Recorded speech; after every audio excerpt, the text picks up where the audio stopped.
بسم اللہ الرحمن الرحیم کل نفس ذائقۃ الموت وإنما توفون أجوركم يوم القيامة فمن زحزح عن النار وأدخل الجنة فقد فاز وما الحياة الدنيا إلا متاع الغرور.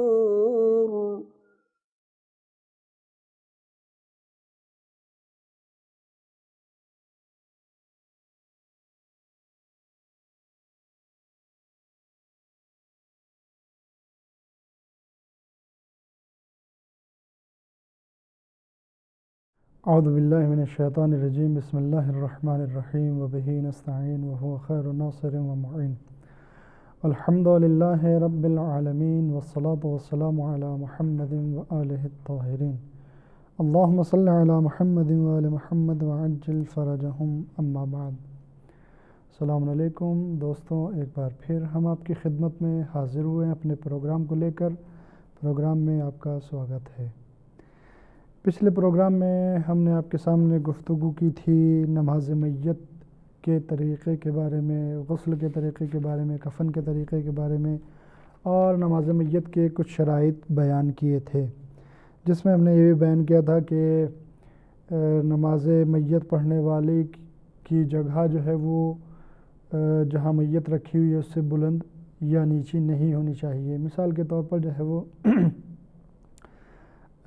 جنازہ جس تابوت میں ہے وہ تابوت جو ہے وہ زمین کی سطح پر رکھا ہوا ہے اور انسان جو ہے وہ زینے پر کھڑا ہو کر نماز پڑھے یا اپنی نیچے دو چار اینٹیں رکھ لے اس کے بعد نماز پڑھے یا کسی پتھر پر کھڑا ہو کر نماز پڑھے جس سے جو ہے وہ اونچا نیچا ہو جائے، یہ نہیں ہونا چاہیے. ہاں اگر تھوڑی بہت اونچی نیچی ہو جاتی ہے، مثال کے طور پر زمین اونچی نیچی ہے تو اس میں جو ہے وہ کوئی حرج کی بات نہیں ہے. البتہ یہاں پر جو ہے وہ بعض فقہا زمین کے سلسلے میں، یعنی جہاں پر نماز پڑھنے والا نماز میت پڑھ رہا ہے اس کے سلسلے میں یہ بھی کہتے ہیں کہ وہ زمین جو ہے اس کی ایک شرط یہ ہے کہ وہ زمین غصبی نہیں ہونی چاہیے، یعنی یا تو خود اپنی زمین ہو جو نماز پڑھ رہا ہے یا میت کی، یا جو ہے ایسی زمین ہو کہ جس کے مالک نے نماز پڑھنے کے لیے اجازت دی ہو. یہ شرائط تھے جو ہم نے پچھلے پروگرام میں آپ کے سامنے بیان کیے. اب یہاں پر جو ہے وہ چند احکام نماز میت کے اور پھر آداب آپ کے سامنے بیان کریں گے. سب سے پہلے احکام میں پہلا حکم یہ ہے کہ نماز میت میں جو تکبیریں 5 تکبیریں جو کہی ہے جاتی ہیں اور 4 تکبیروں کے بعد جو دعا پڑھی جاتی ہے ان کو جو ہے وہ ایک کے بعد دوسرے کر کے لگاتار پڑھتے رہنا چاہیے. یہ نہیں کہ ایک تکبیر کہی اس کی دعا پڑھی اور اس کے بعد جو ہے وہ کچھ دیر کے لیے رک گئے، پھر دوسری تکبیر کہی پھر دعا پڑھی پھر رک گئے، یہ نہیں ہونا چاہیے بلکہ لگاتار ان کو پڑھا جائے اس طریقے سے کہ کہا جائے کہ ہاں نماز میت پڑھی جا رہی ہے، یعنی نماز کی صورت سے خارج نہ ہو جائے. دوسرا حکم یہ ہے کہ نماز میت کو جماعت سے بھی پڑھا جا سکتا ہے، لیکن اگر نماز میت کو جماعت سے پڑھا جائے تو امام کے ساتھ ساتھ جو امام کی اقتدا کر رہے ہیں ان لوگوں کے لیے بھی ضروری ہے کہ وہ تکبیریں خود اپنی زبان سے بھی تکبیریں کہیں اور تکبیروں کے بعد جو دعا پڑھی جاتی ہے اس دعا کو بھی پڑھیں. یہ نہ سوچیں کہ جس طریقے سے واجب نمازوں میں ہم کو جو ہے وہ الحمد اور سورہ نہیں پڑھنا پڑتا ہے، اسی طریقے سے یہ بھی نہیں پڑھنا ہے بلکہ ان دعاؤں کو پڑھنا پڑے گا. تیسرا مسئلہ یہ ہے کہ جو شخص میت کی نماز پڑھ رہا ہے اس کے لیے ضروری نہیں ہے کہ باوضو ہو. واجب نمازوں میں، مستحب نمازوں میں اگر ویسی انسان نماز پڑھتا ہے تو اس میں وضو شرط ہے. اگر غسل واجب ہے تو غسل کرنا شرط ہے. یا اگر تیمم واجب ہے تو تیمم کرنا شرط ہے، لیکن نہ اس میں غسل کی شرط ہے، نہ وضو کی، نہ ہی تیمم کی۔ وہاں جو ہے ان نمازوں میں بدن پاک ہونا چاہیے، لباس پاک ہونا چاہیے، لیکن جو ہے وہ یہاں شرط نہیں ہے کہ بدن پاک ہو یا اس کا لباس پاک ہو۔ یہ ساری چیزیں ہیں جو ہیں وہ شرط نہیں ہے، بلکہ اگر کوئی انسان جو ہے وہ بے وضو بھی ہے اور میت کی نماز پڑھنا چاہتا ہے تو پڑھ سکتا ہے۔ غسل واجب ہے لیکن نہیں کر پایا ہے تب بھی جو ہے وہ نماز میت پڑھ سکتا ہے۔ تیمم واجب تھا لیکن نہیں کر پایا، میت کی نماز ہو رہی تب بھی پڑھ سکتا ہے۔ بدن نجس ہے، لباس نجس ہے، تب بھی جو ہے وہ میت کی نماز پڑھ سکتا ہے۔ یہیں پر جو ہے میں یہ بات بھی عرض کر دوں کہ بعض اوقات جو ہے وہ یہ شبہ نظر آتا ہے کہ مثال کے طور پر غسل کے فوراً بعد جو ہے وہ کفن ہوا اور پھر نماز ہونے لگی،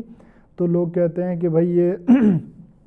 غسل دینے والے سے کہ ابھی تو آپ نے غسل مسح میت بھی نہیں کیا، آپ کیسے نماز پڑھ سکتے ہیں؟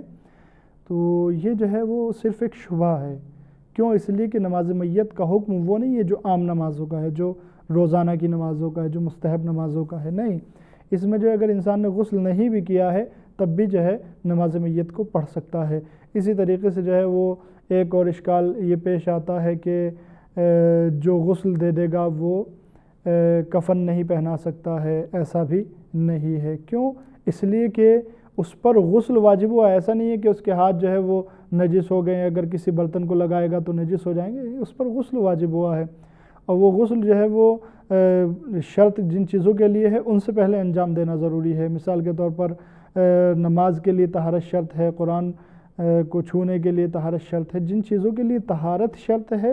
ان سے پہلے جو ہے وہ غسل کرنا واجب ہے۔ اگر وہی شخص جو ہے وہ کفن پہناتا ہے تو کوئی حرج نہیں ہے، یا بغیر غسل کیے نماز میت پڑھتا ہے تب بھی کوئی حرج نہیں ہے۔ البتہ احتیاط مستحب یہ ہے، فقہا فرماتے ہیں کہ احتیاط مستحب یہ ہے کہ جن چیزوں کا خیال رکھنا ضروری ہے ویسی نمازوں میں، یعنی اپنی پنجگانہ نمازوں میں یا مستحب نمازوں میں، ان کا یہاں پر بھی خیال رکھیں، یعنی احتیاط مستحب ہے، واجب نہیں ہے، ضروری نہیں ہے۔ اس کے بعد چوتھا مسئلہ یہ ہے کہ اگر میت نے جو ہے یعنی مرنے سے پہلے وصیت کر دی ہے کہ کوئی شخص، یعنی کسی شخص کو معین کر دیا ہے کہ وہ جو ہے میری نماز میت پڑھے، تو احتیاط واجب یہ ہے کہ وہ شخص، یعنی جس کو معین کیا ہے میت نے کہ وہ شخص جو ہے میرے اوپر نماز پڑھے، اس کے لیے احتیاط واجب یہ ہے کہ وہ میت کے ولی سے آ کر اجازت لے نماز پڑھنے کی، اور میت کے ولی کے لیے بھی احتیاط واجب یہی ہے کہ وہ اسے نماز پڑھنے کی اجازت دے دیں۔ مثال کے طور پر جو ہے وہ خالد جو ہے وہ حالت احتضار میں ہے اور اس نے وصیت کر دی ہے کہ میری نماز جنازہ جو ہے مثلاً فلاں مولانا پڑھائیں گے، میں وصیت کر رہا ہوں کہ ان سے میری نماز جنازہ پڑھوائی جائے، تو اب جو ہے وہ مولانا جو ہے ان کے لیے ضروری ہے کہ وہ اجازت لے لے پہلے میت کے ولی سے۔ مثال کے طور پر اگر کسی انسان کا انتقال ہوا ہے، اس کا بیٹا موجود ہے تو بیٹے سے اجازت لے لے، اگر اس کا باپ موجود ہے تو باپ سے اجازت لے لے، اور اس کے ولی، میت کے ولی پر بھی واجب ہے کہ وہ مولانا کو اجازت دے دے جن کے بارے میں وصیت کی گئی ہے۔ اس کے بعد جو ہے وہ پانچواں اور آخری مسئلہ اس پروگرام کا یہ ہے کہ اگر یہ چاہیں کہ چند میتوں پر نماز پڑھیں، یعنی کئی میتیں ہیں، خدا نخواستہ جو ہے وہ کئی لوگوں کا ایک ساتھ انتقال ہو گیا ہے ایک گاؤں میں، کئی میتیں ہیں اور سب پر نماز پڑھنا ہے، تو بہتر یہ ہے کہ الگ الگ پڑھیں،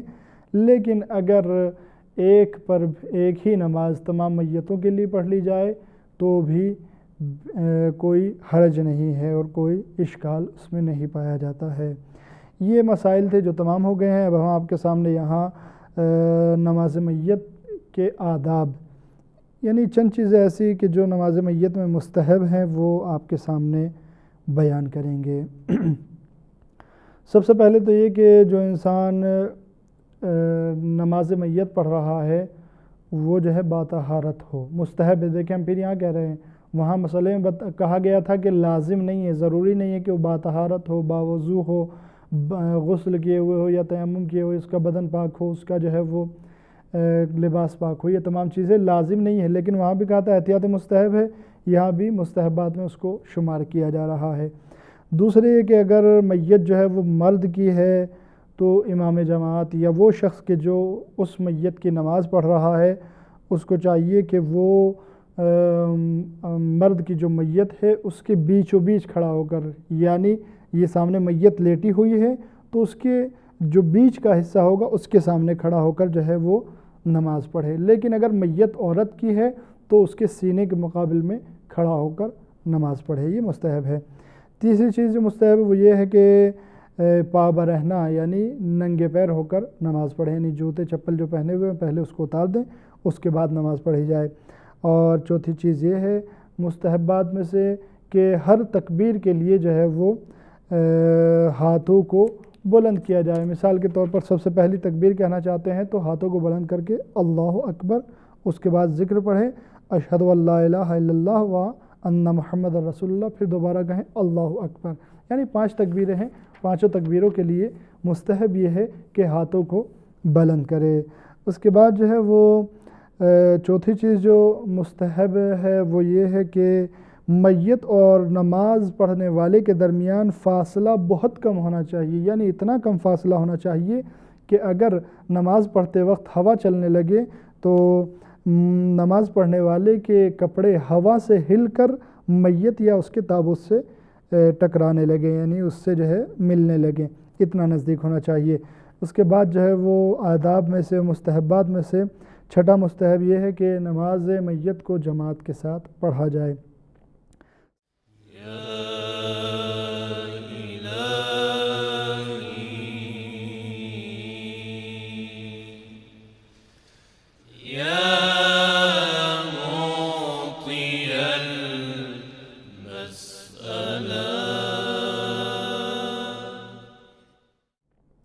ساتویں چیز جو مستحب ہے وہ یہ ہے کہ امام جماعت جو ہے وہ تکبیر اور دعاؤں کو، یعنی ہر تکبیر کے بعد جو دعا پڑھی جاتی ہے ان کو بلند آواز سے پڑھے، لیکن جو اس کی اقتدا کر رہے ہیں یعنی مامومین وہ آہستہ اور ہلکی آواز میں پڑھیں۔ اسی طریقے سے 8ویں جو مستحب چیز ہے وہ یہ ہے کہ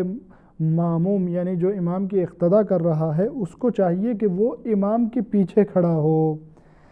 یعنی ایسا نہ ہو کہ یہاں امام کھڑا ہے اور اسی کے بغل میں جا کر مامومین بھی کھڑے ہو جائیں، امام کے ادھر بھی صف لگا لی جائے اور ادھر بھی صف لگا لی جائے۔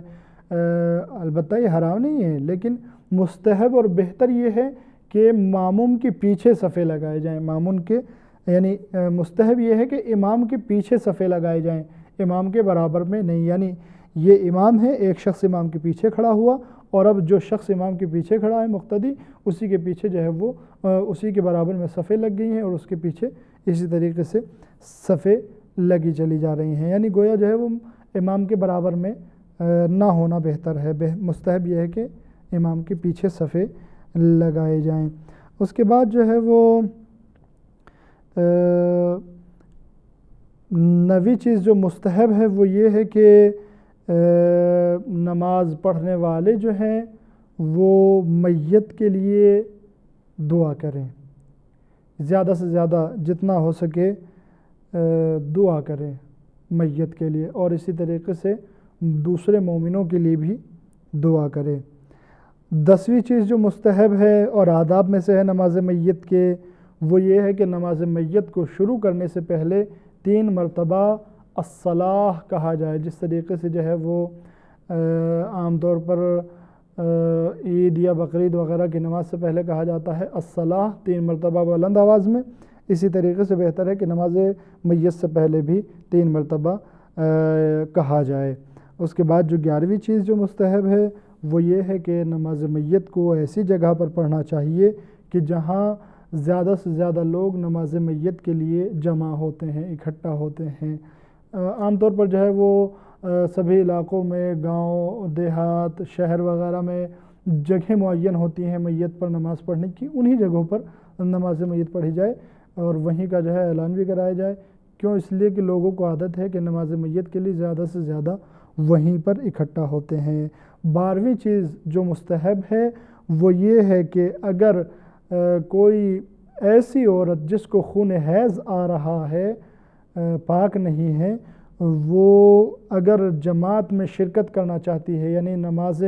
میت کی جماعت میں شرکت کرنا چاہتی ہے، تو اس کو چاہیے کہ وہ ایک صف میں اکیلی کھڑی ہو، اس کے ساتھ دوسرے لوگ نہ کھڑے ہوں، دوسری عورتیں اس کے ساتھ نہ کھڑی ہوں۔ مثال کے طور پر ادھر جو ہے وہ مردوں کی صفیں لگی ہوئی ہیں، ادھر خواتین کی صفیں لگی ہوئی ہیں، ایک ایک صف میں کئی آدمی ہیں، تو بہتر یہ ہے کہ اگر آگے والی صفوں میں جگہ بھی ہے تب بھی یہ عورت کہ جس کو جو ہے وہ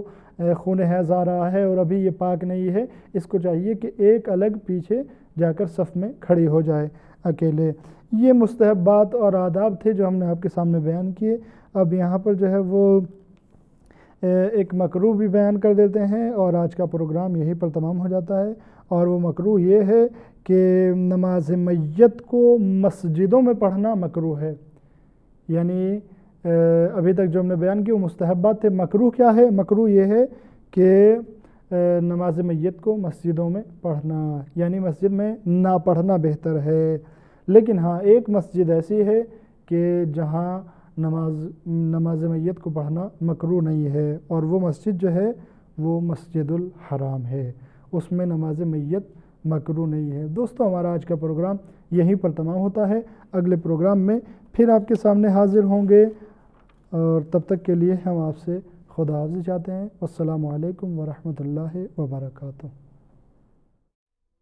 اللهم املأ قلوبنا بالعلم والمعرفة، وطهر بطوننا من الحرام والشبهة، واكفف أيدينا عن الظلم والسرقة، واغضض أبصارنا عن الفجور والخيانة، واسدد أسماعنا عن اللغو والغيبة، برحمتك يا أرحم الراحمين۔